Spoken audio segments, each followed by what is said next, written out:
RPM DEF diesel particular filter clause झालंय आपलं guys. तर हे थोडंसं आपण आता सध्या रनिंग नाही ना गाडीची, तर म्हणून हा प्रॉब्लेम येतोय. तर आपण याला रनिंगमध्ये करण्याचा प्रयत्न करू. एक मॅन्युअलमध्ये पण केलं जाते. गाडी उभी केली की तुम्ही यूट्यूबला उभे करून करावं लागतं, गाडीचे दरवाजे खोलावं लागतात सगळे, आणि तुम्ही यूट्यूबला याचा व्हिडिओ पण बघू शकता. आणि आपण आता रनिंगमध्ये करण्याचा प्रयत्न करू.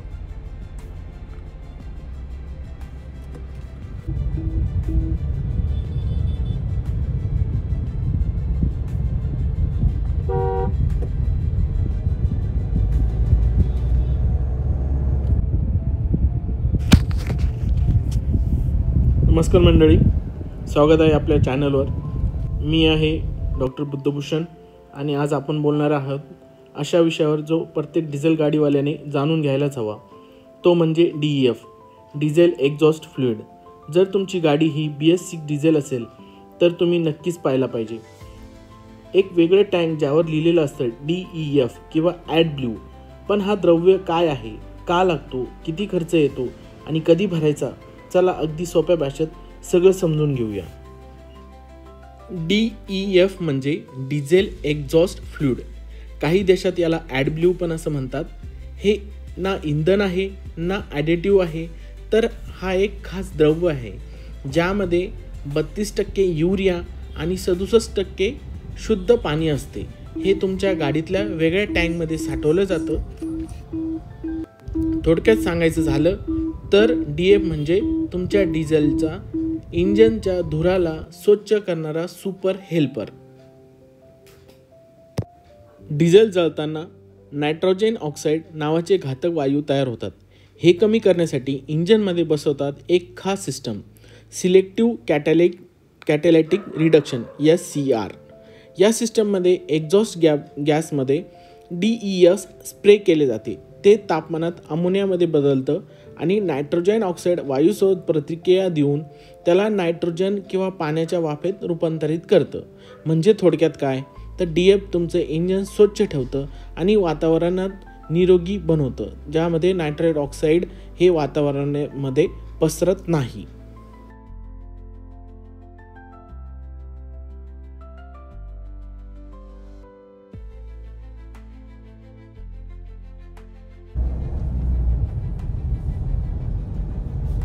त्याच्यावर आता रिजन लिहून आलं होतं बघा.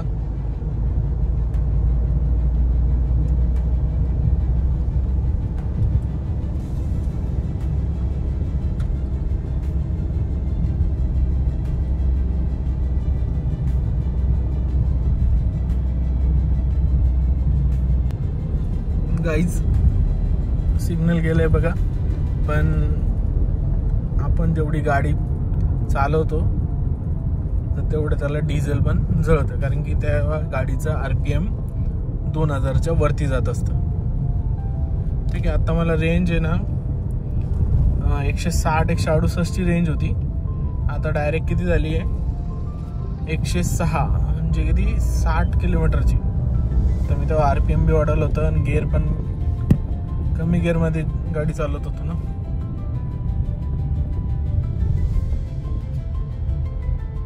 गाईज 2 अलर्ट आले गाडीमध्ये. एक सर्व्हिस शेड्यूल सर्व्हिस ड्यू आणि दुसरा आला आहे DEF level low, engine will not start after the 2300 kilometre. तर आपल्याला आता DEF फ्लुइड टाकावं लागणार गाडीमध्ये.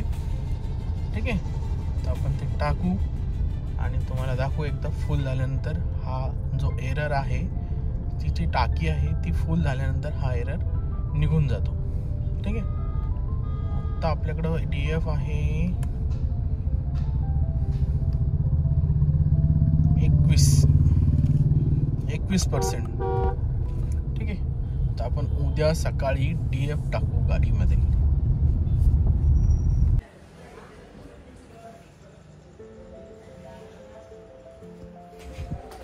Hey guys, welcome back to the channel. आपण आत्ता चाललो गाडी वॉश करायला आणि DEF टाकायला. मागच्या व्हिडिओमध्ये पण बघितलं असेल तुम्ही, आता DEF टाकायचं राहिलेलं होतं.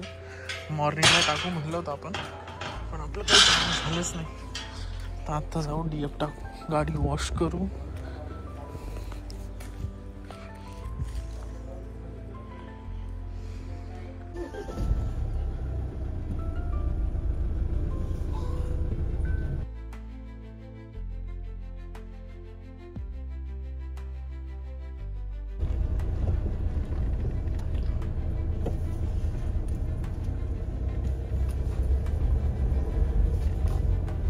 गाईज हे ग्राउंड ओपन ग्राउंड होतं पहिले, हे झाड छोटं होतं. आम्ही लहानपणी इथेच क्रिकेट खेळायचो. तर आज बघू शकता तुम्ही कास पूर्ण आता वॉश करायला चाललोय गाडी. दिसते ना, हे पूर्ण ओपन ग्राउंड होतं. इथे छान क्रिकेट खेळता येत होती. ते नालीमध्ये खूप वेळेस बॉल जायचा, तो काढायचा, त्याला झटकायचं. आताच्या मुलांना काय माहिती ती. आता इथं नगर परिषदने पूर्ण क्लोज केलंय हे सगळं. झाडं लावले इथं छान. झाडं तर पहिलेच लावले ते, आता क्लोज झाले. तर गेट लावलंय.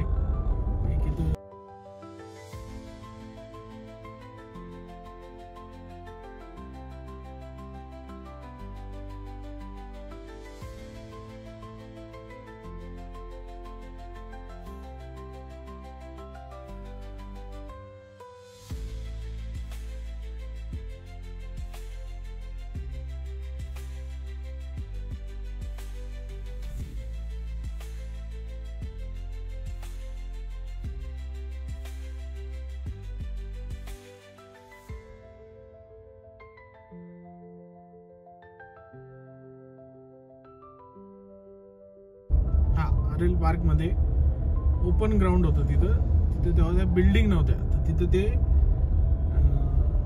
फटाका मार्केट लागायचं. तर आता फटाका मार्केट इथं लागतंय आपल्या शिक्षक कॉलनीच्या ग्राउंडवर. ठीक आहे. इथे नगर परिषदची अग्निशामकची गाडी पण उभी आहे काही इमर्जन्सी मध्ये.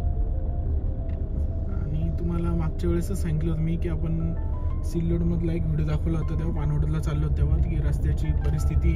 तर आता रस्त्याची परिस्थिती भरपूर प्रमाणात सुधारलेली आहे. आता इथं पहिले काही डिवायडर वगैरे नव्हतं. आता इथं छान डिवायडर झाले आणि रस्ता पण छान झालेला आहे कॉलनीमध्ये जाण्यासाठी येण्यासाठी. थोडंसं फक्त आता इथं एक समोर एक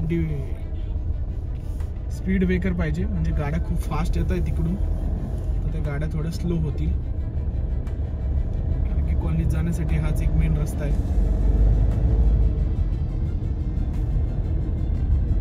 बघा तुम्ही सगळीकडे डिवायडरवर स्टीलचं वर्क झालेलं आहे आणि रस्ता पूर्णपणे बनलेला आहे आता.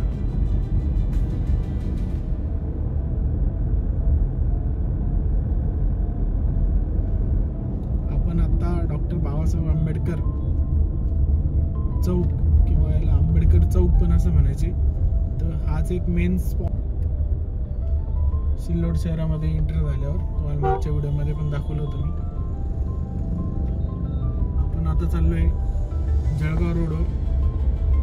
हा रोड सरळ जळगाव, भुसावळ, अजिंठा, फार्दापूर, अजिंठा लेणी, अजिंठावरून बुलढाणा, त्याच्यानंतर आत्ता इथून लेफ्ट साईडला कधी गेले या चौकातून तिकडं हा कन्नड, चाळीसगाव, भराडी, नाचनवेल, मोठे मोठे जे गाव आहे सिल्लोड तालुक्यातील तिकडं पण हा रोड जातो. इथं अजून थोडंसं काम बाकी आहे पण बऱ्यापैकी काम झालं आहे गाईज, बघू शकता तुम्ही.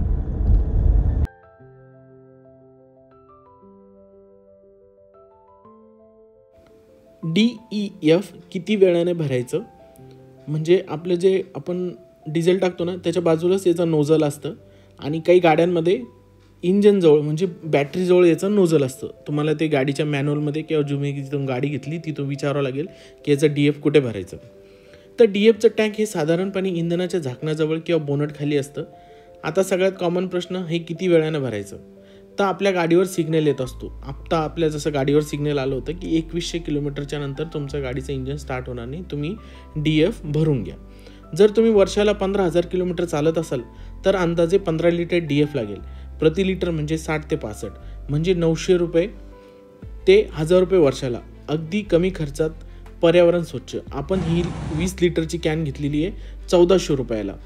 म्हणजे आपल्याला ती किती पडली आता, 1400 भागीला 20 म्हणजे 70 रुपये लिटर, बरोबर आहे. ठीक आहे. DF आता भारतात सगळीकडे सहज मिळतो. मुख्य ब्रँड म्हणजे Indian Oil, HP, AdBlue, Shell, DF, Reliance, Tata, त्याच्यानंतर तुमचं महिंद्रा, म्हणजे ज्या गाड्या मॅन्युफॅक्चर करत आहेत ती पण आता DF बनवायला सुरुवात झालेली आहे. तुम्हाला यामध्ये पेट्रोल पंपावर किंवा कारच्या एखाद्या शॉपमध्ये 5 लिटर आणि 20 लिटरच्या कॅन मिळतात. नेहमी ISO 22 DEFचे फायदे काय? DEF वापरल्याने नायट्रोजन ऑक्साईड उत्सर्जन 90% कमी होतं, म्हणजे कमी प्रदूषण, स्वच्छ हवा आणि आरोग्यदायी वातावरण होतं. यामुळे इंजिनच्या परफॉर्मन्समध्ये कमी होत नाही, उलट ते जास्त कार्यक्षम राहतं. म्हणून DF हा एक खर्च नाही तर एक पर्यावरण स्नेही गुंतवणूक आहे. कमर्शियल वाहनांसाठी हा एक छोटा ऑपरेटिंग खर्च आहे, पण प्रदूषण नियंत्रणासाठी खूप गरजेचं आहे.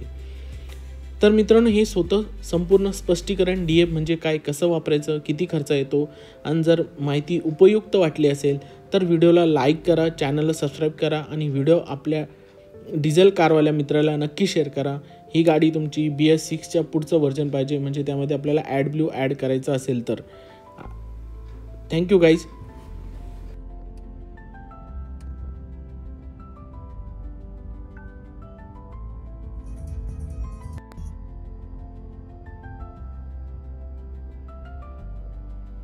बघा गाईज, इथं आपल्याला DFचा जो सिग्नल आला होता तो पूर्ण गेलेला आहे आणि आता फक्त गाडीमध्ये एकच अलर्ट बाकी आहे.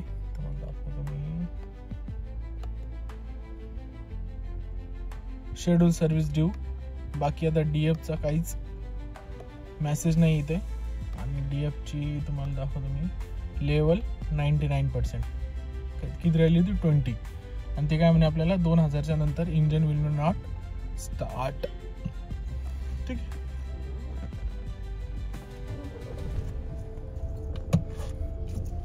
ही अशी सगळी प्रोसेस आहे DF टाकायची आणि DFचा फायदा आणि नुकसान. ठीक आहे.